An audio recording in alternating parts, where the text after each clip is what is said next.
ठीक है। Dynamic lift में क्या होता है, जैसे बर्नौली प्रिंसिपल हमने पढ़ लिया, उसके हमने कुछ यूज केसेस देख लिए। यूज केसेस में पहला हमने क्या देखा, जैसे हाँ जैसे हार्ट अटैक हमारा क्यों आता है, और तुम्हारा how does spray gun works, तो उसी में आपका एक डायनेमिक लिफ्ट है। तो डायनेमिक लिफ्ट के बेसिकली इसी प्रिंसिपल से जो हमारी बॉल स्विंग होती है, जो क्रिकेट में हम लोग बॉल स्विंग करते हैं, या गोल्फ में जो बॉल स्विंग होती है, या जो तुम्हारा ये एरोप्लेन जो फ्लाई कर रहा है, तुम्हारा एरोप्लेन भी तुम्हारा डायनेमिक लिफ्ट के कॉन्सेप्ट से तुम्हारा चल रहा है। तो सबसे पहले देखो कि क्रिकेट की बॉल जो तुम्हारी है, ठीक है, तो बॉल मूविंग विद, अब देखो बॉल दो तरह से मूव हो सकती है, एक स्पिन करके मूव हो सकती है, एक विदाउट स्पिन मूव कर सकती है। अगर बॉल विदाउट स्पिन मूव हो रही है, विदाउट स्पिन, देखो बॉल जब हम थ्रो करते हैं तो क्या होती है, बॉल ऐसे थ्रो कर देते हैं, ठीक है, जा रही है सीधे। विदाउट स्पिन का मतलब क्या है कि ये बॉल अपने एक्सिस पे स्पिन रोटेट नहीं कर रही है, तो अगर ये बॉल सीधी चलती जा रही है, तो देखो बॉल कहीं जा रही है, जब भी हम लोग खेलते हैं कहीं भी, तो वहाँ पे ऑलरेडी एक मान सकते हो कि एयर तो है ही। एयर का मतलब क्या हुआ कि यहाँ पे अगर ये बॉल ना होता तो सभी एयर ऐसे नॉर्मली एक लेयर के रूप में ऐसे रहती। जब ये बॉल एंटर करती है इस लेयर में, तो क्या करती है, ये डिस्टर्बेंस पैदा करती है। तो ये डिस्टर्बेंस जब पैदा करेगी तो ये फाइनली कैसे बनेगा, ये ऐसे करके, इसको बना लीजिए आप लोग। तो पहला केस है बॉल मूविंग विदाउट स्पिन, और ये बॉल की मूविंग का डायरेक्शन है, ठीक है, ball moving in this direction.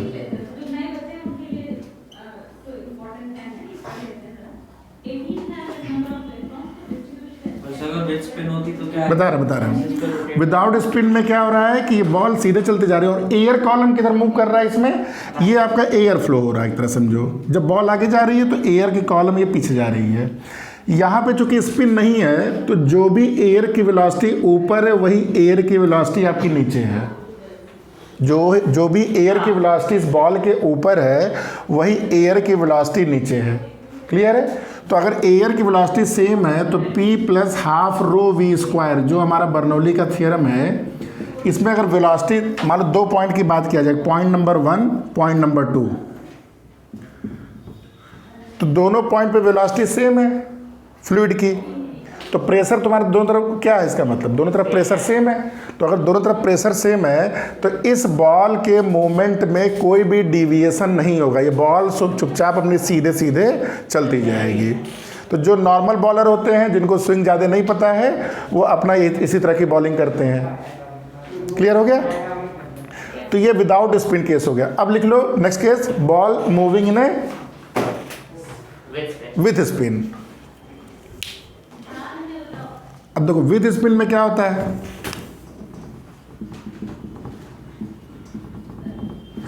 मान लेते हैं ये तुम्हारा बॉल इस तरह स्पिन कर रही है, ये बॉल ऐसे जा रही है, ठीक है, बॉल ऐसे सीधे जा रही थी, लेकिन अब ये ऐसे इस साइड में स्पिन कर रही है, ऐसे करते हुए ऐसे जा रही है, ठीक है, मतलब ये इस तरह का डायरेक्शन मैंने बनाया है, तो ऐसे करके जा रही है, ठीक है, ये आपका स्पिन करते हुए जा रही है। अब इसमें क्या होगा, अब देखो यहाँ पे जो एयर का पार्टिकल है और यहाँ पे जो एयर का पार्टिकल है, किस साइड एयर की वेलोसिटी ज्यादा होगी, ऊपर वाले पॉइंट की वेलोसिटी एयर की ज्यादा होगी। रीजन क्या है, क्योंकि ये एयर को ड्रैग करके पीछे फेंक रहा है, तो यहाँ पे वेलोसिटी आपकी कम हो जाएगी, यहाँ वेलोसिटी आपकी ज़्यादा, यानी कि 1 पॉइंट पे जो वेलोसिटी है v1 की वैल्यू ज़्यादा हो गई और यहाँ पे v2 की वैल्यू बेसिकली कम हो गया। हाँ नहीं समझ में? देखो ये बॉल ऐसे घूम रही है ना, ऐसे करके घूम रही है, तो जो भी चीज़ यहाँ पड़ेगी उसको किधर बॉल फेंकेगी, इसको ऐसे रब करते हुए पीछे की तरफ फेंक देगी। तो जो भी एयर का पार्टिकल है, जो भी जिस भी वेलोसिटी जा रहा था उसकी वेलोसिटी को ये बढ़ा देगा, ये ऐसे रोटेट कर रहा है ऐसे करके, तो जो भी चीज़ यहाँ पड़ेगी उसको क्या करेगा, ये इसको और तेज़ी से रोटेट करके पीछे भेज देगा। जो ये फ्लूइड का पार्टिकल है, जो हवा का पार्टिकल आ रहा है यहाँ पे, एयर का जो कॉलम है, उसकी स्पीड को ये बढ़ाता जाएगा ये, क्योंकि ये ऐसे घूम रहा है। ये चीज़ समझ में आए? जैसे कुछ ऐसे घूम रही है, यहाँ कुछ रखोगे तो क्या होगा, ये इसको पीछे कर देगा ये, यानी कि जो भी एयर की वेलोसिटी है वो यहाँ पे क्या हो जाएगी, बढ़ जाएगी, यहाँ पे एयर की वेलोसिटी कम हो जाएगी, क्योंकि ये ऐसे आना चाह रहा है, ये ऐसे जा रहा है, अपोजिट जा रहा है यहाँ पे, ये ऐसे जा रहा है, बॉल का जो सरफेस ये ऐसे जा रहा है, तो बॉल के सरफेस के पॉइंट पे जो एयर की वेलोसिटी है वो रिड्यूस हो जाएगी, डिक्रीज हो जाएगी, यहाँ पे क्या हो जाएगी, ये इंक्रीज हो जाएगी। ये समझ में आया? अगर वेलोसिटी इंक्रीज कर गई, अब देखो इसी फॉर्मूले में P1 plus half ρ1 v, half ρ1 तो नहीं बदलेगा क्योंकि दोनों तरफ डेंसिटी तो सेम रहेगी लिक्विड की, v square equal to P2 plus half rho. अगर V1 तुम्हारा बढ़ गया और V2 गिर गया, इसका मतलब क्या होगा? अभी भी इक्वेशन को बराबर रखना है, ये चीज़ कम हो रही है, ये चीज़ बढ़ रही है, तो ये चीज़ क्या होना पड़ेगा? प्रेशर आपका डाउन हो जाएगा और इधर पे प्रेशर तुम्हारा क्लियर, यानी कि इस पॉइंट पे आपका प्रेशर डाउन, लो प्रेशर, इधर प्रेशर हाई, मतलब this zone become your low pressure area, this zone become your high pressure area. अगर इधर हाई प्रेशर हो गया, इधर लो प्रेशर हो गया, तो हम जानते हैं कि किसी चीज़ पे फोर्स इस साइड क्या हो जाएगा, तब प्रेशर ज़्यादा है तो फोर्स आपका इस, मतलब इसका नेट फोर्स का डायरेक्शन क्या हो जाएगा, इस डायरेक्शन में फोर्स लगेगा, क्योंकि इधर हाई प्रेशर से लो प्रेशर की तरफ आपका, तो ये मूवमेंट कैसे होगी? ये बॉल ऐसे नहीं जाएगी, ये बॉल हल्का हल्का ऐसे डिविएट करती जाएगी ऐसे करते हुए। तो इसी को हम लोग क्या बोलते हैं, इसी को हम लोग, अगर कोई राइट हैंडर बैट्समैन है तो उसके लिए क्या हो गया ये,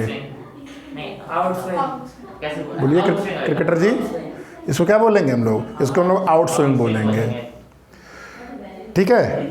और ये अगर इस साइड अपोजिट डायरेक्शन में अगर ये क्लॉकवाइज घूमने लगेगी तो ये इन स्विंग, ये पेपर में देख रहे हैं हम लोग, तो मतलब हाँ बॉल ऐसे जा रही है, हाँ हमारे लिए टॉप व्यू है ये, ठीक है, बॉल के ऊपर से देख रहे हो, तो ये बॉल में डायरेक्शन आपका इधर, तो ये आउट स्विंग की तरह बॉल निकलेगी, ठीक है। इतना सिंपल नहीं है, जो एक्चुअल क्रिकेट बॉल में होती है उसमें सीम उम होती है, उसमें सीम के चलते क्या होता है ना, एक साइड को हम लोग क्या करते हैं, साइन कर देते हैं, और एक साइड को हम लोग रफ कर देते हैं। ये समझ में आ गया? इसको लिख लो, पहले बता दे रहे हैं, लिख लो पहले। हाँ, मैग्नस इफेक्ट, ये वर्ड ध्यान रखिएगा, Magnus effect, Magnus effect. Magnus effect क्या होता है? बिकॉज अब जो प्रेशर होता है, ये जो प्रेशर डिफरेंस के चलते जो भी मूवमेंट होता है, प्रेशर डिफरेंस के चलते केवल बॉल नहीं मूव कर सकती, बहुत चीज़ मूव कर सकती है, ठीक है। प्रेशर डिफरेंस के चलते जो भी तुम्हारा मूवमेंट होता है, उसको लिख लो, the difference in the velocity of air, हाँ मैग्नस इफेक्ट की डेफिनेशन लिख लो एक तरह से, the difference in the velocity of air result in the pressure difference, velocities of the air results in the pressure difference between the lower and upper phases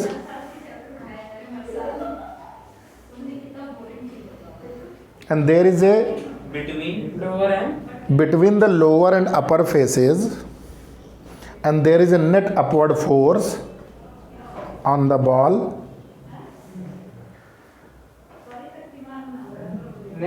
net upward force on the ball. This dynamic lift due to spinning is called Magnus effect, ठीक है। अब next concept ये है कि aeroplane में, जो हमारा aeroplane है, देखो हेलीकॉप्टर कैसे उड़ता है, एरोप्लेन कैसे उड़ता है। हेलीकॉप्टर में तो विंग्स घूमती है, और एरोप्लेन में क्या होता है, एक विंग्स होती है जो मूव नहीं कर रही है, वो थोड़ा सा बस क्या होती है, ऊपर नीचे होती है। तो देखो एरोप्लेन में जो तुम्हारा लिफ्ट होता है कैसे होता है, एरोप्लेन में जैसे देखो एरोप्लेन जिस भी एरिया में उड़ने जा रहा है वहाँ पे पहले से ही आपका क्या है, पहले से ही आपका वाटर, मतलब ये सॉरी एयर कॉलम बना हुआ है बढ़िया से, ठीक है। अब जब इसमें आपका वो साइड से अगर देखते हो तो ये आपका विंग्स होता है, मान लो जो साइड से देखते हो, अच्छा हाँ समझ गया, प्लेन है, हाँ मतलब प्लेन को साइड से देख रहे हैं, प्लेन को साइड से देखो प्लेन ऐसे देख रहे हो, ये समझ में आ गया। ये जो विंग है आपका, ये चीज़, इस विंग को अगर तुम यहाँ से देखो या बीच में से देखो यहाँ पे, तो ये ऐसे करके आपको दिखता है, और यही चीज़ यहाँ पे खुलती है, ब्रेक लगता है, और ये चीज़ नीचे से ही होता है। तो इसमें हो क्या रहा है, ध्यान से देखो, यहाँ पे इसके पहले क्या था, इसके पहले जब ये विंग्स नहीं थी तो जो भी एयर की वेलोसिटी थी वो क्या थी, हर पॉइंट पे इक्वल थी, एयर की वेलोसिटी एकदम इक्वल थी। ध्यान से देखो इधर, एयर की वेलोसिटी हर पॉइंट पे क्या थी, इक्वल थी। अब इस मतलब फ्लो यहाँ पे क्या था, फ्लो यहाँ लैमिनर फ्लो था। टर्बुलेंट फ्लो हो जाएगा तब तो फिर समझो हिलने लगेगा प्लेन। तो यहाँ पे आपका फ्लो क्या है, लैमिनर फ्लो है, ठीक है। लैमिनर फ्लो याद है क्या बताया गया था कि हर पॉइंट पे जो वेलोसिटी होती है with time, constant with time at any point, ठीक है। यानी कि यहाँ पे जो वेलोसिटी और यहाँ पे जो वेलोसिटी है दोनों टाइम के साथ चेंज नहीं हो रहा है, तभी तो लैमिनर ही है। अब ये विंग्स आने का मतलब क्या होता है, अब फ्लो ऐसे हो जाता है,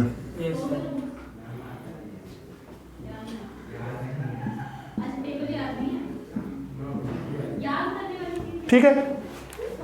तो यहाँ पे जो भी पहले वेलोसिटी थी, यहाँ जो भी वेलोसिटी थी, वेलोसिटी में चेंज नहीं आ रहा है हमारे। तो और यहाँ पे इसकी डिज़ाइन ऐसे रहती है कि ये पाथ आपका लंबा होता है, ये पाथ आपका कम होता है। समझना है कि नहीं? मतलब ये ऐसा विंग्स बनाया जाता है कि इसकी लेंथ थोड़ी ज़्यादा है और यहाँ पे लेंथ उस कंपेरेटिवली क्या है, कम है। दोनों अगर सेम टाइम पे पहुँच रहे थे, वेलोसिटी में अगर कोई चेंज नहीं हो रहा है, यानी कि यहाँ पे ये चीज़ जल्दी पहुँच रही है क्योंकि डिस्टेंस यहाँ बढ़ गया है। अगर डिस्टेंस यहाँ बढ़ गया है तो ये चीज़ जल्दी पहुँच, यानी कि वेलोसिटी इस पॉइंट पे क्या हो गई आपकी। देखो इसमें लैमिनर फ्लो में क्या है, जैसे इस पॉइंट पे यहाँ पे जो वेलोसिटी थी वो इस पॉइंट पे यहाँ वेलोसिटी थी पहले, ठीक है। अब जब तुम्हारा ये विंग्स आया है तो विंग्स की डिज़ाइन ऐसे की गई है, इसको ऊपर नीचे हल्का फुल्का कर सकते हो। नीचे करने से थोड़ा सा क्या हुआ, ये जो लेंथ होती है ये ज़्यादा लेंथ होती है, ये लेंथ आपकी कम होती है। अब अगर फ्लो को लैमिनर मेंटेन रखना है तो ये ज़्यादा डिस्टेंस ट्रेवल करते आ रहा है, ये तुम्हारा कम डिस्टेंस ट्रेवल करते आ रहा है। देखो डिज़ाइन ऐसी है ना कि ये पाथ नहीं समझ में आ रहा तो ऐसे बना लो, ये ऐसे बना लो, ऐसे। इन दोनों पॉइंट पे लैमिनर फ्लो है तो आपका वेलोसिटी क्या रहेगी, टाइम के साथ बदलेगा नहीं ना, कि बदल जाएगा, नहीं बदलेगा ना।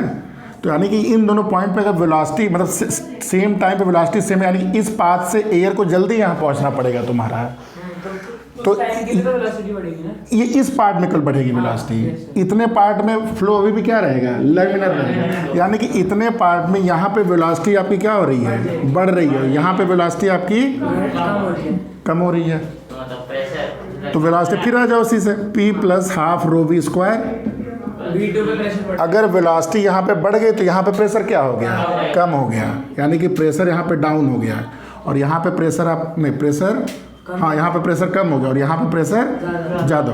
तो ये जोन आपका जो हो गया, ये जोन आपका हाई प्रेशर जोन हो गया और ये जोन क्या हो गया आपका, लो प्रेशर जोन। अब वहाँ से फोर्स, तो जितना ये एंगल तुम करते हो ना उसी से लिफ्ट मिलता है। तो ये नीचे हाई प्रेशर से लो प्रेशर, ऊपर की तरफ क्या मिलेगा, इससे फोर्स लगेगा, इससे आपको लिफ्ट मिलता है।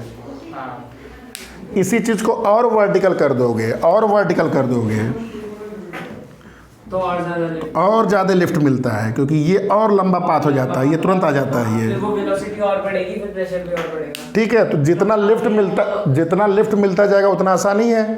तो तुम क्या करो, इसको खड़ा ही कर दो, नहीं कर सकते, फिर वो एयर के लिए तो ये क्या हो जाता है ना, अगर तुम ऐसे कर दोगे। एक मूवी कोई टॉप गन देखे हो, टॉप गन ही शायद है, टॉम क्रूज की है, किसकी है, उसमें बताया गया है। इसके बाद जानते हो क्या, प्लेन स्टाल्ड, एक वर्ड होता है प्लेन में, स्टाल्ड बोलते हैं, प्लेन इज स्टाल्ड।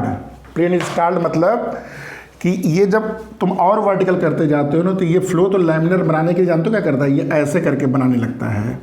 तो ये पॉइंट इस तरह से क्या खाली हो जा रहा है, तो ये पॉइंट किस तरह का काम करेगा, ये वैक्यूम की तरह काम करना शुरू कर देता है। देखो प्रेशर तो लो हो रहा है ना, इतना लो प्रेशर हो गया कि ये वैक्यूम बन गया। वैक्यूम का मतलब क्या हुआ, ये तुमको खींच लेगा। मतलब प्लेन आगे जा रहा था, 1 मिनट के लिए क्या करेगा, तुमको रोक देगा। और जब रुका प्लेन ना तो फिर वो उड़ेगा नहीं, वो सीधा ऐसे गिरता है। इंजन तो वो है, इंजन से नहीं चलता है प्लेन, प्लेन इसके कॉन्सेप्ट के चलते चलता है। वो तो तुम अगर इंजन तो पावर देता है ना, सर, मतलब एक इंस्टेंट के लिए वो अगर ये प्लेन उसमें ही दिया है कि मूवी में ही बताया गया कि कोई टॉम क्रूज के पास एक रहती है शक्ति, पावर, कि वो स्टार्ड प्लेन को भी 1-2 बार बचा ले गए थे। जनरली स्टार्ड अगर प्लेन हो गया तो ये वर्टिकल फॉल होता है ऐसे करके। हाँ मतलब उस मूवी में दिखाया गया, आज की टेक्नोलॉजी मुझे नहीं पता है, लेकिन ये मतलब ये पार्ट आपका वैक्यूम डेवलप कर देता है। तो ये जो एंगल होता है ना डिज़ाइनिंग पॉइंट ऑफ व्यू से, और जब पायलट इसको चलाता है ना, तो ये बहुत ही इंपॉर्टेंट रोल होता है कि इस विंग की साइज़ को इसको एंगल कुछ बोलते हैं, याद नहीं है फ्लाइट के लैंग्वेज में, कि एंगल आप कितना नीचे करोगे, लैप को कितना करते हो, समझ में आई है। तो इसी से हमारा कंट्रोल होता है कि किस तरह। तो यहाँ पे बर्नौली का बहुत इंपॉर्टेंट रोल है कि प्लेन तुम्हारा लिफ्ट कैसे होता है। क्लियर, कुछ बार उन्होंने नहीं किया। समझ में आ गया ना, काफ़ी कुछ इसमें हो रहा है, तो इसको भी लिख लीजिए आप लोग। ठीक है, next new concept is viscosity. ठीक है, विस्कोसिटी इज बेसिकली जैसे तुम्हारा फ्रिक्शन होता है सॉलिड में, दो सरफेस के बीच में इंटरमॉलिक्यूलर फोर्सेस लगते हैं, उसके चलते क्या होता है तुम्हारा फ्रिक्शन लगता है। कोई बॉडी किसी के ऊपर चलती है तो उसको एक फोर्स उसको अपनी तरफ पुल करता है, तो इसको हम लोग क्या बोलते हैं, फ्रिक्शन बोलते हैं। अब लिक्विड में क्या होता है, लिक्विड में बेसिकली फ्रिक्शन नहीं होता है, लेकिन मॉलिक्यूल से लिक्विड बनता है, तो लिक्विड में भी एक तरह से इंटरमॉलिक्यूलर फोर्सेस होते हैं। तो जैसे मान लो ये तुम्हारा ये सरफेस है, जिस सरफेस के ऊपर लिक्विड फ्लो कर रहा है, तो मान लो इसके ऊपर लिक्विड कॉलम फ्लो कर रहा है, तो लिक्विड को हम लोग क्या मानते हैं, लिक्विड को लेयर्ड जैसे पेपर नहीं होता, पेपर को मैं जैसे लेयर्ड करके ऐसे लगा दूँ लेयरिंग करके, तो ये तुम्हारा लिक्विड होता है। तो ये लिक्विड इसके ऊपर फ्लो कर रहा है, समझ में आ रहा है। जैसे तुम्हारा कोई भी रिवर में ये बॉटम है, रिवर के ऊपर ये रिवर फ्लो कर रही है। ठीक है, तो इसमें फ्लो होने का मतलब क्या है, जैसे यही पेपर है, जैसे पेज है तुम्हारे, अगर इसको मैं अभी यहाँ से कट करके केवल पेजेस लगा दूँ और ये आगे अगर मैं इसमें फोर्स लगाऊँ तो ये पेजेस स्लाइड करना शुरू कर देंगे एक दूसरे के ऊपर। ठीक है, तो एक लेयर दूसरे लेयर के बीच में जो फोर्सेस लगते हैं वो इंटरमॉलिक्यूलर जो फोर्सेस होते हैं, उसके चलते क्या होता है कि ये लेयर इससे बोलती है आगे मत जाओ, क्योंकि ये इसको क्या करती है, पुल करती है। तो ये आपस में एक दूसरे को फ्रिक्शन लगाते हैं, इस फ्रिक्शन के चलते इसके मूवमेंट को ये क्या करता है, रजिस्ट करता है या स्लो करता है।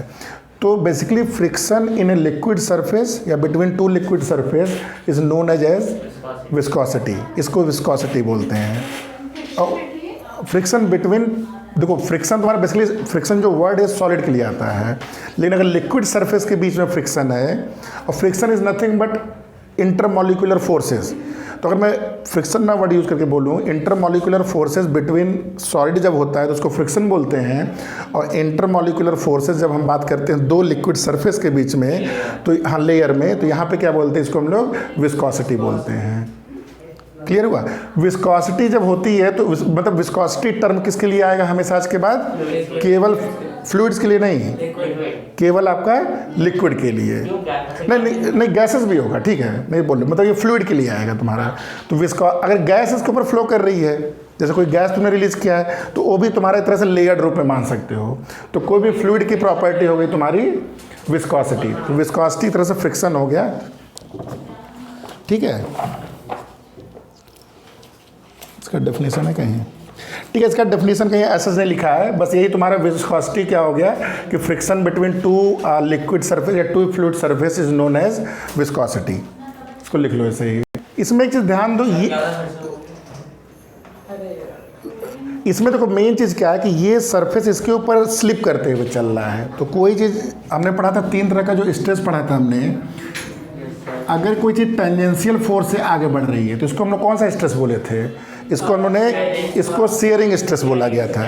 यानी कि लिक्विड में जो मोशन हो रहा है या फ्लूइड में जो मोशन हो रहा है, ये एक तरह से शियरिंग स्ट्रेस के चलते हो रहा है, क्योंकि यहाँ पे एक सरफेस के ऊपर दूसरा सरफेस है और ये इसको रब करते जा रहा है, यानी कि इस वाले सरफेस पे कैसे फोर्स लगा रहा है, ये इसको टेंजेंशियली फोर्स लगाते जा रहा है। समझ में आया चीज़? तो ये आपका यहाँ पे कौन सा स्ट्रेस लग रहा है, आपका शियरिंग स्ट्रेस लग रहा है। समझ में आया? तो यहाँ पे जब भी लिक्विड में फ्लो होता है, इसका मतलब कौन सा स्ट्रेस है, शियरिंग स्ट्रेस है। अच्छा, लिक्विड मान लो शुरू में एकदम एग्जैक्टली ऐसे T=0 पे था, ठीक है, तो यहाँ पे जैसे किसी मूवमेंट पे आपका लिक्विड का ये सरफेस है, तो अगले मूवमेंट पे क्या होगा, ये आपका सरफेस आगे बढ़ता है। तो कुछ समय के बाद मान लो ये सरफेस आपका बढ़ा है, तो ये सरफेस बढ़ के ये ऐसे करके हो गया है, जैसे तुम्हारा नॉर्मली शियरिंग स्ट्रेस में कोई भी ऑब्जेक्ट फ्लो करता है। तो ये जो डिस्टेंस यहाँ से यहाँ मूव किया, इसी को हम लोग क्या बोलते हैं, यही आपका डेल्टा एक्स होता है और यही आपका कॉलम लेंथ होता है। थीटा। हाँ, तो इसी को हम लोग थीटा बोलते हैं। ये तुम्हारा डेल्टा एक्स बाई एल क्या कहलाता है हमारा? Tan theta. इसी का नाम क्या दिया था हमने? अच्छा, इसका नाम दिया था हमने शेयरिंग स्ट्रेन। शेयरिंग स्ट्रेन, याद है सब? यस। और हमने हुक्स लॉ से क्या पढ़ा था कि जो शेयरिंग स्ट्रेस होता है प्रोपोर्शनेट टू होता है स्ट्रेन। लेकिन लिक्विड में ये रिलेशन फॉलो नहीं होता है। नहीं, ये रिलेशन नहीं फॉलो होता है। एक्सपेरिमेंटली देखा गया है कि लिक्विड में stress is not proportionate to strain, but ये शेयरिंग लिख लेना, शेयरिंग स्ट्रेस और इधर शेयरिंग। यहाँ पे जो शेयरिंग स्ट्रेस होता है that is proportionate to shearing strain rate. Rate मतलब आ गया तो पर टाइम। ये चीज़ क्या है? शेयरिंग स्ट्रेस क्या है? Delta x by L. और ये क्या हो गया आपका? Delta x by L by delta T. ये समझ में आया सबको कि नहीं? देखो शेयरिंग स्ट्रेस क्या हो गया? ये शेयरिंग स्ट्रेस तुम्हारा क्या हो गया? F by A. यस या नो? पर टाइम है ना? हाँ। शेयरिंग स्ट्रेन क्या हो गया? डेल्टा एक्स बाई एल हाँ, तो अपॉन डेल्टा टी। हाँ, ठीक है, समझ गया। समझ में आ गया? Yes sir. तो यहाँ पे जब प्रोपोर्शनलिटी कांस्टेंट हटता है तो इसको हम लोग बोलते हैं कोफिशिएंट ऑफ विस्कोसिटी। या इसी चीज़ को ऐसे भी लिखते हैं, देखो F by A is proportionate to, यहाँ पे इसको ऐसे भी लिख सकते हो, delta x by delta t into 1 by L. ध्यान से देखिएगा, एफ बाई ए इसको हम लोग क्या बोलते हैं? इसको हम लोग बोलते हैं delta x by T. Delta T time में डेल्टा एक्स डिस्प्लेसमेंट है, वेलोसिटी v बाई एल, और v बाई एल का एक और नाम है। तो बेसिकली अभी सिंपल पहले कर लो यहाँ से, f बाई ए क्या हो गया? इक्वल टू ईटा। इसको हम लोग क्या बोलते हैं? ईटा। इसका नाम क्या है? ईटा। तो ईटा इज नथिंग बट इसको बोलते हैं कोफिशिएंट ऑफ विस्कोसिटी। तो ईटा की वैल्यू क्या हो गई? Eta is equal v by L. Eta is equal to F by A V by L. F by A is nothing but क्या है तुम्हारा? वही चीज, शेयरिंग स्ट्रेस है, और v by L sharing strain. Sharing strain rate है, sharing strain rate. और कई बार ये चीज़ नहीं बोली जाएगी, कई जगह कई बुक में अलग एक डेफिनेशन लिखी गई है। देख लो, शेयरिंग स्ट्रेस अपॉन, इसको v बाई एल मतलब क्या होता है? पर लेंथ। इसको हम लोग नया नाम देते हैं, इसको बोलते हैं velocity gradient. Velocity yes sir. Gradient. देखो इस मोमेंट में होता क्या, ध्यान देना, एक चीज़ और बताना चाह रहे हैं। ये जो सबसे upper most layer, just upper layer above the surface, इसकी वेलोसिटी क्या होती है? 0, क्योंकि ये सरफेस से चिपकी हुई होती है। हाँ यस सर, समझ गया।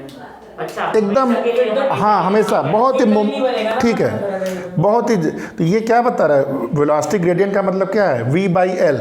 जैसे जैसे l बढ़ेगा वैसे वैसे v क्या होगा? बढ़ता जाएगा। वेलोसिटी ग्रेडियंट का मतलब क्या है कि 1 सेंटीमीटर पे अगर 1 मीटर पर सेकेंड है तो 10 पे 10 मीटर पर सेकेंड।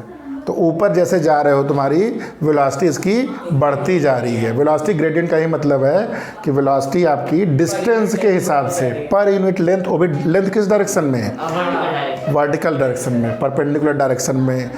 ये तुम्हारा, इसको बोलते हैं वेलोसिटी ग्रेडियंट। तो समझ में, कई बार डेफिनेशन ऐसे ही बोलते हैं लोग कि shearing stress is proportionate to velocity. समझ में आया? कई बार लोग इसको ये ना करके, एक्चुअली डेफिनेशन यहीं से बताई गई है, लेकिन कई बार लोग कह देते हैं कि ऐसे भी होता है। शेयरिंग स्ट्रेस जो होता है, शेयरिंग स्ट्रेस जो होता है प्रोपोर्शनेट टू वेलोसिटी ग्रेडियंट। अभी एक नया टर्म होता है ना, तो नहीं समझ में आता कई बार, कहाँ से आ गया वेलोसिटी ग्रेडियंट, कौन सी नई चीज़ है। तो बेसिकली कुछ नया नहीं है, ये हुक्स ने बोला था किस पे डिपेंड करता है? स्ट्रेन पे। हाँ, लेकिन यहाँ पे क्या है? ये स्ट्रेन पे नहीं डिपेंड करता है, स्ट्रेन रेट पे डिपेंड करता है। ठीक है, समझ में आ गई है? तो ईटा इज इक्वल टू, ये फार्मूला आपका finally sharing stress upon velocity gradient, लिख लो इसको। ठीक है, इसमें इसका एसआई यूनिट क्या होता है? SI unit पॉइसली।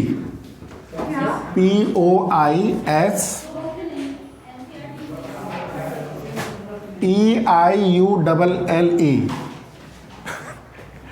पॉइसली कैपिटल में PI।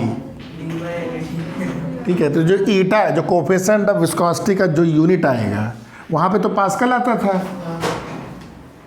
वहाँ पास्कल आता था, यहाँ पास्कल पर सेकंड आएगा, नहीं वेलोसिटी, हाँ पास्कल पर सेकंड आएगा ना, उसी को हम लोग के एसआई यूनिट क्या बोलते हैं इसका, पॉइसली। यही आएगा ना, पास्कल आता था तुम्हारा कोफिशिएंट ऑफ इलास्टिसिटी का, इसमें नीचे टाइम और आ जाता है। हाँ नहीं, टाइम नीचे, टाइम ऊपर आएगा, पॉइसली ये हो जाएगा तुम्हारा पास्कल सेकंड हो जाएगा, समझ में आया ना, पास्कल सेकंड हो जाएगा, मतलब इसका जो नॉर्मल यूनिट होगा पास्कल सेकंड, उसी को हम लोग क्या बोलते हैं, पॉइसली। क्लियर है ये? एक और पॉइंट बड़ा इंपॉर्टेंट लिख लो। अब फ्लूइड, जैसे मैंने बोला कि विस्कोसिटी दोनों में चीज़ होती है, तुम्हारा ये लिक्विड में भी होती है, ठीक है, लिक्विड में भी होती है और गैस में भी होती है।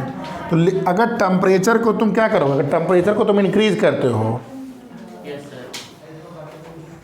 वेलोसिटी ऑफ लिक्विड, नहीं, viscosity of liquid decreases with temperature.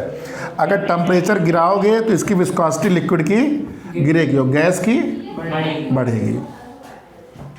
ठीक है, अगर टी यहाँ बढ़ाओगे तो लिक्विड की बढ़ेगी, उसकी गिरेगी। मतलब टेम्परेचर बढ़ाने पे इसके बीच में विस्कोसिटी बढ़ने का मतलब क्या हो रहा है, फ्रिक्शन इसमें नहीं, टेम्परेचर बढ़ाने पे, टेम्परेचर बढ़ाने पे कोफिशिएंट ऑफ विस्कोसिटी इंक्रीज कर रही है, मतलब फ्रिक्शन बढ़ रहा है, हाँ, विस्कोसिटी ज़्यादा हो रही है, और गैस में उल्टा होता है।